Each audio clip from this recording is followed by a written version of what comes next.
முந்தினவைகளை நினைக்க வேண்டாம் வேண்டாம், பூர்வமானதை சிந்திக்க வேண்டாம் வேண்டாம்.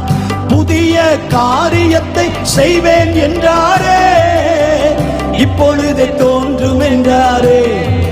ஓ, புதிய காரியத்தை செய்வேன் என்றாரே, இப்பொழுது தோன்றும் என்றாரே.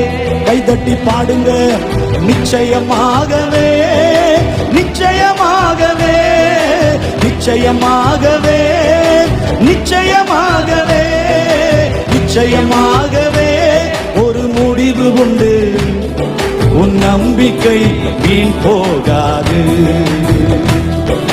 நிச்சயமாகவே ஒரு முடிவு உண்டு. உன் நம்பிக்கை வீண் போகாது.